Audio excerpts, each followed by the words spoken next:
हे अर्जुन, तुम इस युद्ध भूमि में खड़े हो जहां तुम्हारी आत्मा की सच्चाई को समझने की आवश्यकता है। तुम्हें ज्ञात होना चाहिए कि आत्मा अमर है। यह न जन्म लेती है न मृत्यु को अनुभव करती है। जब शरीर का अंत होता है तब आत्मा अपने परम गति की ओर चल देती है। तुम्हें इस सत्य को जानकर निर्भीक होना चाहिए। युद्ध से मत भयभीत हो।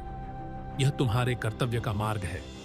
तुम्हारे विरोधियों का नाश एक अस्थायी स्थिति है, परंतु आत्मा का अस्तित्व सदा रहेगा। इसीलिए तुम अपने कर्तव्यों का पालन करो, क्योंकि यही तुम्हारा धर्म है। देखो, आत्मा किसी भी यौगिक स्थिति में नहीं होती। यह न सुख में, न दुख में, न जीत में, न हार में। आत्मा का स्वरूप स्थायी है। इसलिए तुम्हें अपने मन को स्थिर रखना होगा। तुम कर्म करो, लेकिन फल की चिंता मत करो। यही तो सच्चा योग है, कर्म योग। जब तुम अपने हृदय में इस आत्मा के सत्य को पाओगे, तब तुम्हें अपने भीतर की शक्ति का अनुभव होगा। यह शक्ति तुम्हें आगे बढ़ने का साहस देगी।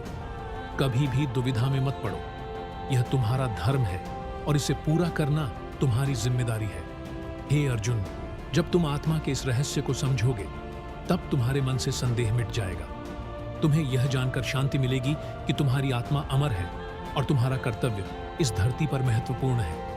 इसीलिए उठो, अपने धर्म का पालन करो और युद्ध करो। याद रखो, जो आत्मा को पहचानता है वही सच्चा योद्धा है। इस युद्ध के पीछे केवल शरीर नहीं, बल्कि आत्मा की भी लड़ाई है। इसीलिए आत्मा को जानो, इसे समझो और इसे अपने भीतर महसूस करो। यह तुम्हारी सबसे बड़ी शक्ति है। अर्जुन, तुम हमेशा याद रखो कि आत्मा ही जीवन की सच्चाई है।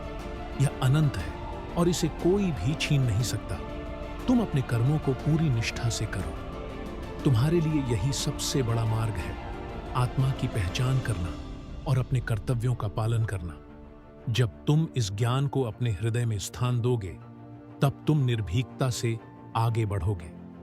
तुम न केवल अपने लिए, बल्कि समस्त मानवता के लिए एक प्रेरणा बनोगे।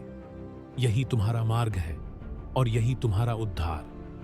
उठो अर्जुन, आत्मा की शक्ति को जानो और अपने लक्ष्य की ओर बढ़ो।